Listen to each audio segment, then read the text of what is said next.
Un imam qui fait une sortie fracassante, jusqu'à il m'a traité de quoi là? Abu Jahal, oui, c'est pas vrai.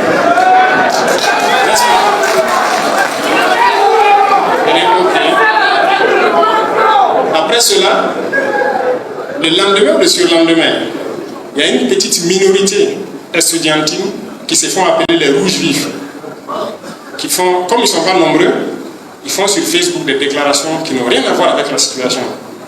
C'est le plan de Daniel. Et je crois que ceux qui devraient suivre, ce sont les syndicats, qui devraient aussi se retrouver à bout de travail pour des déclarations et espérer dérouler le rouleau compresseur contre nous. Quand on a dit d'arrêter ce monsieur en question, effectivement, c'est ce que Daniel voulait, qu'on l'arrête. Et si on l'arrête, on va voir maintenant la suite des événements. Au passage, ce monsieur-là est foncièrement mauvais. Et il est foncièrement malhonnête, et je vous le dis pourquoi. La loi sur laquelle il a parlé, il a lu la loi, il a compris la loi. Ce n'est écrit nulle part qu'il est interdit de prier dans les services. Nulle part. Mais c'est ce qu'il a dit. Pour manipuler des écervelés qui vont le suivre. Ah, il veut interdire la prière. Ah, il veut interdire la prière. Moi, j'ai musulman aussi. Mais comment on peut être manipulé et ne pas avoir un petit sens de réflexion? Ça veut dire qu'il est très mauvais. C'est pas qu'il ne sait pas, il sait. Mais il a dit qu'on a interdit de prier. Pourtant, c'est faux. On a dit de ne pas ériger. Tu peux prier dans ton bureau, tu peux, si le gars de Dieu, tu peux sortir dehors sur ton arbre prier. Ça, il n'y a pas de problème. On n'a pas interdit de prier. Même sur la place publique, ce n'est pas écrit quelque part dans cette loi qu'on ne prie pas sur la place publique. On a juste dit de prendre des autorisations. Et qu'on sache que les gens prient là-bas.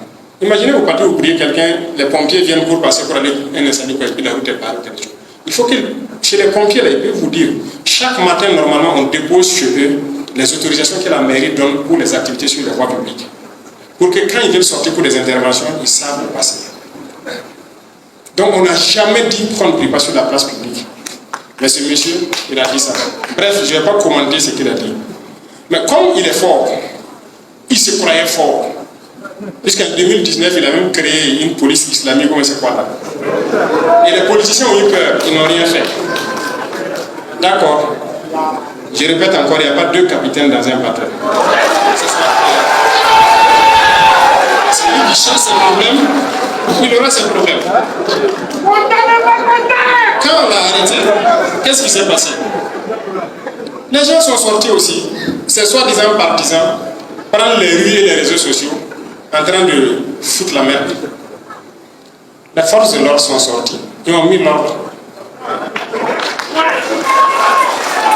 Mais c'est pour dire quoi? C'est ce jour que je me suis rappelé de Daniel. Et j'ai dit, ce monsieur, il faut que je reparte et remémorer tout ce qu'on a discuté. Est-ce qu'on est vraiment maudit ou pas? À ce temps, j'ai vu des gens qui ont fait des publications, qui ont parlé. La religion au-dessus du pays, quoi. Tu quittes le pays, tu pars là où tu penses qu'on va te recevoir parce que tu es musulman.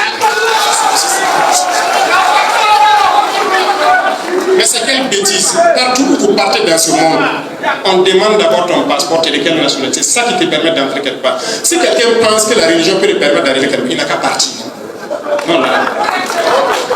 Mais il faut que nous, les musulmans, on fasse attention. Il faut être modéré. Et ça, je salue parce que c'est uniquement une minorité, en fait, extrémiste qui est dans ce contexte. La majorité, là. D'ailleurs, même les bons imams, quand on entend prêcher le truc là, nous-mêmes, on va maintenant les encourager. C'est eux qui vont former les gens à l'islam. On ne va pas s'entendre.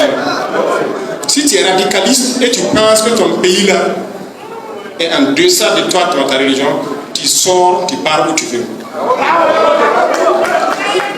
Est-ce qu'on est maudit ou pas? C'est la question que je veux qu'on se pose aujourd'hui.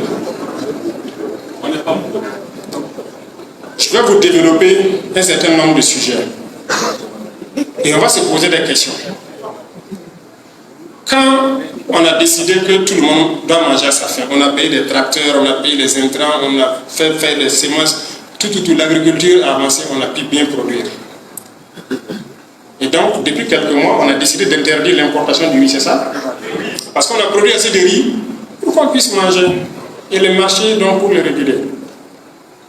Mais il y a des gens qui importaient du riz, qui ne sont pas contents, et qui nous ont dit qu'on va échouer. Et il prie Dieu tous les jours qu'on échoue. Lui, il préfère prendre l'argent du Burkina, aller payer le riz du paysan en Asie pour venir, mais il n'aime pas que ce soit nous, nos paysans, qui bénéficient de ça. Est-ce qu'on est maudit ou pas? Donc il y a des gens qui sont quand même maudits. Cela, ça ne se comprend pas. Vous allez détecter à travers mes propos tous ceux qui ont le gène de la malédiction en eux.